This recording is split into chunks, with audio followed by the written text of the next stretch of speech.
Light चली जाए तो न माइक चले, न पंखा चले, न बोर चले, कुछ नहीं चलेगा। पर लाइट दिख नहीं रही है, बिजली दिख नहीं रही है, फिर भी ये सब कार्य बिजली से ही संपादित होते हैं। ऐसे ही शरीर में और संसार में वह आत्मा परमात्मा दिखता नहीं है, पर सारे कार्य उन्हीं के द्वारा संपादित होते हैं। वो सब कार्य उनसे संपादित होते हुए भी वो न तो कर्म का उसके लेप होता है और न पदार्थ का लेप होता है। जैसे बिजली इसमें भी है, पर ये बिजली को कुछ नहीं कर सकता, बिजली इससे लेपायमान नहीं हो सकती। वो ठंडे गरम कटिंग करने वाले, हवा देने वाले किसी यंत्र से, यंत्र की क्रिया से विद्युत को, बिजली को कोई भी लाग लपेट नहीं होता, वो उनसे निरपेक्ष रहती है। ऐसे ही शरीर में, अंतकरण में और बाहर होने वाली क्रियाओं से आत्मा सर्वथा असंबंध निर्लिपित रहता है, और निर्लिपित रहते हुए भी उनके प्रकाश मात्र से ये सभी सक्रिय होते हैं। अतः वास्तव में संपूर्ण गुण ही गुणों में वर्तते हैं। श्रेष्ठ पुरुष के आचरण का सब लोग अनुसरण करते हैं। इसलिए भगवान ज्ञानी महापुरुषों के द्वारा लोक संग्रह कैसे होता है इसका वर्णन करते हुए कहते हैं कि जिस प्रकार वह महापुरुष संपूर्ण गुण ही गुणों में बरत रहे हैं, ऐसा अनुभव करके उनमें आसक्त नहीं होता, उसी प्रकार साधक को भी वैसा ही मानकर उनमें आसक्त नहीं होना चाहिए। प्रकृति पुरुष संबंधी मार्मिक बात ध्यान से सुनेंगे। खिंचाव, आकर्षण सदा सजातीय में होता है। जैसे कानों का शब्द में, त्वचा का स्पर्श में, नेत्रों का रूप में, जीवा का रस में, नासिका का गंध में आकर्षण होता है, इसी प्रकार पांचों इंद्रियों का अपने अपने विषयों में आकर्षण होता है। एक इंद्रिय का दूसरी इंद्रिय के विषय में कभी आकर्षण नहीं होता। तात्पर्य है कि एक वस्तु का दूसरी वस्तु के प्रति आकर्षण होने में मूल कारण उन दोनों की सजातीयता है। आकर्षण प्रवृत्ति एवं प्रवृत्ति की सिद्धि सजातीयता में ही होती है। विजातीय वस्तुओं में न तो आकर्षण होता है, अलग अलग जातियों की चीजें आपस में खींचती नहीं है, और न प्रवृत्ति होती है, न प्रवृत्ति की सिद्धि होती है। इसलिए आकर्षण, प्रवृत्ति और प्रवृत्ति की सिद्धि सजातीयता के कारण प्रकृति में ही होती है। परंतु पुरुष में विजातीय प्रकृति का जो आकर्षण प्रतीत होता है, उसमें भी वास्तव में प्रकृति का अंश ही प्रकृति की ओर खींच रहा है। करने और भोगने की क्रिया प्रकृति में ही है, पुरुष में नहीं है। पुरुष तो सदा निर्विकार, नित्य, अचल तथा एक रस है। 13वें अध्याय के 31वें श्लोक में भगवान ने बताया है कि शरीर में स्थित होने पर भी पुरुष वस्तुत न तो कुछ करता है न लिप्त होता है। शरीर स्थो विकोन्ते न करोति न लिप्यते। पुरुष तो केवल प्रकृतिस्थ होने अर्थात प्रकृति से तादात्म्य मानने के कारण सुख दुखों के भोक्तापन में हेतु कहा जाता है। पुरुष सुख दुखा नाम भोक्तृ हेतु उच्यते। और पुरुष प्रकृति स्थितो ही भुंगते प्रकृति जन्य गुणान प्रकृति जान गुणान। यद्यपि संपूर्ण क्रियाओं की सिद्धि और आकर्षण प्रकृति में ही होता है, तथापि प्रकृति से तादात्म्य के कारण पुरुष में सुखी हूँ, मैं दुखी हूँ ऐसा मानकर भोक्तापन में हेतु बन जाता है। कारण कि सुखी दुखी होने का अनुभव प्रकृति जड़ में हो ही नहीं सकता। प्रकृति के बिना केवल पुरुष सुख दुख का भोक्ता बन ही नहीं सकता। पुरुष में प्रकृति की परिवर्तन रूप क्रिया या विकार नहीं है, परंतु उसमें संबंध मानने अथवा न मानने की योग्यता तो है ही। वह पत्थर की तरह जड़ नहीं है, ज्ञान स्वरूप है। यदि पुरुष में संबंध मानने अथवा न मानने की योग्यता न होती तो वह प्रकृति से अपना संबंध कैसे मानता? प्रकृति से संबंध मानकर उसकी क्रिया को अपने में कैसे मानता और अपने में कर्तापन भोक्तापन कैसे स्वीकार करता? संबंध को मानना अथवा न मानना भाव है, क्रिया नहीं है। पुरुष में संबंध जोड़ने अथवा न जोड़ने की योग्यता तो है, पर क्रिया करने की योग्यता उसमें नहीं है। क्रिया करने की योग्यता उसमें होती है जिसमें परिवर्तन होता है। पुरुष में परिवर्तन स्वभाव नहीं है, परिवर्तन का स्वभाव ही नहीं है, जबकि प्रकृति में परिवर्तन का स्वभाव है। प्रकृति में क्रियाशीलता स्वाभाविक है, इसलिए प्रकृति से संबंध जोड़ने पर ही पुरुष अपने में क्रिया मान लेता है। कर्ताहमिति मन्यते, पुरुष में कोई परिवर्तन नहीं होता। ये परिवर्तन न होना उसकी कोई अशक्ता या कमी नहीं है, प्रत्युत उसकी महत्ता है। वह निरंतर एक रस एक रूप रहने वाला है। परिवर्तन होना उसका स्वभाव ही नहीं है। जैसे बर्फ में गर्म होने का स्वभाव या योग्यता नहीं है, परिवर्तन रूप क्रिया होना प्रकृति का स्वभाव है, पुरुष का नहीं। परंतु प्रकृति से अपना संबंध न मानने की इसमें पूरी योग्यता, सामर्थ्य और स्वतंत्रता है। वास्तव में प्रकृति से संबंध मूल में नहीं है, भूल से माना हुआ है। प्रकृति के अंश शरीर को पुरुष जब अपना स्वरूप मान लेता है, तब प्रकृति के उस अंश में उसका आकर्षण, क्रियाएं और उनके फल की प्राप्ति होती रहती है। इसी का संकेत यहाँ गुणा गुणे सुवर्तन्ते पदों से किया गया है। गुणों में अपनी स्थिति मानकर पुरुष सुखी दुखी होता रहता है। वास्तव में सुख दुख की पृथक सत्ता ही नहीं है, इसलिए भगवान गुणों से माने हुए संबंध का विच्छेद करने के लिए विशेष जोर देते हैं। तात्विक दृष्टि से देखा जाए तो संबंध विच्छेद पहले से ही है, केवल भूल से संबंध माना हुआ है। अत माने हुए संबंध को अस्वीकार करके केवल गुण ही गुणों में बरत रहे हैं। इस वास्तविकता को पहचानना है। तत्वज्ञ महापुरुष प्रकृति और पुरुष को स्वाभाविक ही अलग अलग जानता है, इसलिए वह प्रकृति जन्य गुणों में आसक्त नहीं होता। साधकों को ये भगवान आज्ञा देते हैं कि वे भी प्रकृति जन्य गुणों को अलग मानकर उनमें आसक्त न हो। कर्मयोगी और सांख्य योगी दोनों की साधना प्रणाली में एकता नहीं होती। कर्मयोगी गुणों से मानी हुई एकता को मिटाने की चेष्टा करता है, इसलिए श्रीमद् भागवत में कर्म योगस्तु कामी नाम कहा गया है। भगवान ने भी इसलिए कर्म योगी के लिए कर्म करने की आवश्यकता पर विशेष जोर दिया है। जैसे कर्मों का आरंभ किए बिना मनुष्य निष्कर्मता को प्राप्त नहीं होता, योग में आरूढ़ होने की इच्छा वाले मननशील पुरुष के लिए कर्म करना ही हेतु कहा जाता है। कर्म योगी कर्मों को तो करता है, पर उनको अपने लिए नहीं, दूसरों के हित के लिए ही करता है, इसलिए वो उन कर्मों का भोक्ता नहीं बनता। भोक्ता न बनने से, भोक्तृत्व का नाश होने से कर्तृत्व का भी नाश अपने आप हो जाता है। कर्तृत्व में जो कर्तापन है वह फल के लिए ही है, फल का उद्देश्य न रहने पर कर्तृत्व रहता ही नहीं, इसलिए वास्तव में कर्म योगी भी कर्ता नहीं बनता। सांख्य योगी में विवेक विचार की प्रधानता रहती है। वह प्रकृति जन्य गुणी गुणों में बरत रहे हैं ऐसा जानकर अपने को उन क्रियाओं का कर्ता नहीं मानता।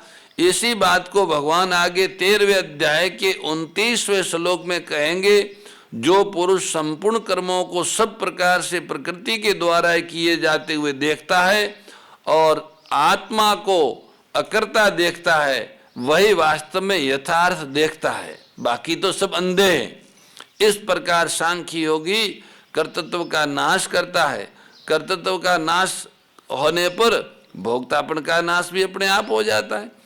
3रे अध्याय के आरंभ से ही भगवान ने कई उद्धरणों से एवं दृष्टिकोणों से कर्म करने पर जोर दिया है। जैसे जनक आदि महापुरुष भी निष्काम भाव से कर्म करके परम सिद्धि को प्राप्त हुए हैं, मैं भी कर्म करता हूँ। ज्ञानी महापुरुष भी अज्ञानी पुरुषों के समान लोक संग्रह के लिए कर्म करते हैं। इससे सिद्ध होता है कि प्रत्येक दृष्टि से निष्काम कर्म करना श्रेष्ठकर है। जो अहंकार से मोहित नहीं होता वो तत्ववित्त है। इस तत्वविद को ही दूसरे अध्याय के 16वें श्लोक में तत्वदर्शी कहा है। तत्वविद गुण विभाग और कर्म विभाग से, पदार्थ और क्रिया से सर्वथा अतीत हो जाता है। जब तक साधक का संसार के साथ संबंध रहेगा तब तक वह तत्वविद नहीं हो सकता। कारण कि संसार के साथ संबंध रखते हुए कोई संसार को जान ही नहीं सकता। संसार से सर्वथा अलग होने पर ही संसार को जान सकते हैं, ये नियम है। इसी तरह परमात्मा से अलग होकर कोई परमात्मा को जान नहीं सकता। परमात्मा से एक होकर ही परमात्मा को जान सकते, ये नियम है। कारण कि वास्तव में हम संसार से अलग हैं और परमात्मा से एक है। शरीर की संसार के साथ एकता है और हमारी परमात्मा के साथ एकता है, परंतु जब तक संसार से मिला जुला है तब तक संसार को जान नहीं सकता। संसार को जानने के लिए, संसार को समझने के लिए संसार से अलग होना पड़ेगा। संसार से अलग हुए बिना संसार समझ में नहीं आएगा। संसार से अलग होने के लिए देश, काल, वर्ण, आश्रम, वेशभूषा बदलने की आवश्यकता नहीं है। संसार से अलग होने के लिए माने हुए संबंध का त्याग करना है। विवेक विरोधी संबंध, विवेक विरोधी कर्म और विवेक विरोधी विश्वास, इन तीनों का त्याग करने से तीनों कार्य हो जाते हैं। विवेक विरोधी कर्म का त्याग करने से निष्काम कर्म अपने आप होते हैं। विवेक विरोधी संबंध का त्याग करने से नित्य के साथ जो नित्य संबंध है परमात्मा के साथ, वो जग जाता है। विवेक विरोधी विश्वास का त्याग करने से परमात्मा विश्वास प्रकट हो, उसका अवतार हो जाता है। तो संसार को समझने देखने के लिए संसार से अलग होना, मानी शरीर से जो मैंपन मेरापन है उसको हटाना, तो संसार समझ में आएगा। परमात्मा को जानना है तो वो जानने में नहीं, अनुभव में आएगा। पर वो तब आएगा जब परमात्मा से एक हो जाएंगे। जे जानी ते देई जनाई, जानत तुम ही तुम हो जाई। तुम्हारी कृपा तुम ही रघुनंदन, जाने भक्त भक्त और चंदन। भगवान की कृपा से ही भगवान की अनुभूति होती है। पर संसार का संबंध विच्छेद करने के लिए भगवान ने विवेक दिया है और भगवान के साथ संबंध जोड़ने के लिए विश्वास दिया है। तो विवेक और विश्वास का ठीक तरह से उपयोग करें। विवेक पूर्वक संसार का संबंध विच्छेद कर दें तो संसार समझ में आ जाएगा, और अविकल्प विश्वास पूर्वक परमात्मा को अपना स्वीकार कर लें तो परमात्मा की अनुभूति हो जाएगी। आज श्रीमद् भगवद गीता के महिमा का जो चर्चा है वो विराम देना चाहेंगे। श्रीमद् भगवद गीता का ये संदेश कि शरीर और संसार से संबंध विच्छेद करो विवेक पूर्वक, तो केवल बातों से नहीं होगा। जिसको अपना माना है, शरीर को, पदार्थों को, उनकी सेवा में लगाना पड़ेगा। जिनसे उन्हें लिया है, जिनसे ये मिला है, कर्मों की दृष्टि से शरीर, मन, बुद्धि, इंद्रियों आदि संसार से मिले हुए हैं। भौतिक दृष्टि से संसार से मिली हुई चीज संसार को वापस दे देंगे तो संसार के ऋण से मुक्त हो जाएंगे, और ऋण से मुक्त होंगे तो चित्त में शांति होगी। शांत चित्त में विवेक जगेगा और जागृत विवेक सत्य और असत्य को भिन्न भिन्न करेगा। तो चित्त को शांत करने के लिए सर्वहितकारी प्रवृत्ति को अपनाना अत्यंत आवश्यक है। सर्वहितकारी प्रवृत्ति और कामना रहित निवृत्ति। श्रद्धेय स्वामी शरणानंद जी महाराज कहते थे कि ये दोनों का ही परिणाम एक ही है। कामना रहित निवृत्ति से भी परमात्मा की प्राप्ति होती है और सर्वहितकारी प्रवृत्ति से भी परमात्मा की प्राप्ति होती है। सर्वहितकारी प्रवृत्ति से परमात्मा की प्राप्ति हजारों लोगों को हुई है, और कामना रहित निवृत्ति से परमात्मा तत्व की प्राप्ति किसी बिरले को ही होती है। दूसरा, सर्वहितकारी प्रवृत्ति के आदि और अंत में अपने आप कामना रहित निवृत्ति आ सकती है, आती है। निवृत्ति एक निवृत्ति प्रवृत्ति के लिए होती है और एक प्रवृत्ति निवृत्ति के लिए होती हैं। जो इस भाव से निवृत्त होते हैं कि हमारे मन में जो कामना, आसक्ति, ममता आदि हैं उसका त्याग करना है, इसलिए सब तरह के व्यवहार से अलग हो जाते हैं। तो वो वास्तव में, क्योंकि हम जो कुछ कर रहे हैं अपने स्वार्थ के लिए कर रहे हैं, हमारे समझ में नहीं आ रहा है कि परमार्थ के लिए कैसे करें, इसलिए कुछ समय के लिए स्वार्थमयी प्रवृत्तियों का त्याग करके शांत हो जाना, ये निवृत्ति सर्वहितकारी प्रवृत्ति का सामर्थ्य प्रदान करती हैं। और जब सर्वहितकारी प्रवृत्ति में साधक लग जाता है तो फिर उसे कामना रहित निवृत्ति अपने आप प्राप्त हो जाए। वो सर्वहितकारी प्रवृत्ति वास्तव में कामना रहित निवृत्ति के लिए ही है कि वो जो कुछ करने का वेग, राग या प्रेरणा है वो पूरी हो जाएगी तो अपने आप कामना रहित निवृत्ति की अनुभूति होगी। तो सर्वहितकारी प्रवृत्ति अगर देखा जाए तो हमने कल भी निवेदन किया था, और आप कहोगे कि महाराज तो सारे प्रवचन के बाद एक ही बात लाते हैं, और हमारे पास एक ही बात है, सभी बीमारियों की, सभी बंधनों की, सबसे मुक्त होने की एक ही दवाई, एक ही औषधि, एक ही उपाय है। वर्तमान समय में सरलतम उपाय वो गौ सेवा है, और गौ सेवा सब कर सकते हैं। इन्हीं शब्दों के साथ आज के सत्संग सत्र को यहाँ विराम देते हैं। हरे मुख राम कृष्ण कीजिए रे, मुख राम कृष्ण कीजिए रे, मुख राम कृष्ण कीजिए रे, मुख रे।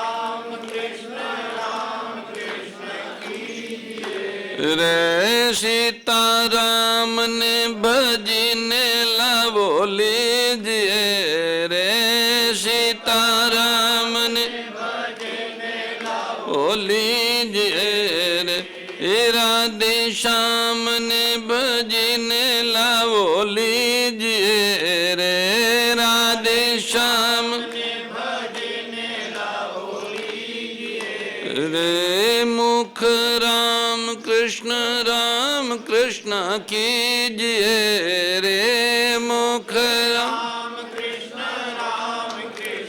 कीजिए रे, गौरी शंकर ने भजने लावो लीजिए रे, गौरी शंकर ने भजने लावो लीजिए रे, मुख राम कृष्ण कीजिए रे, मुख राम कृष्ण कीजिए।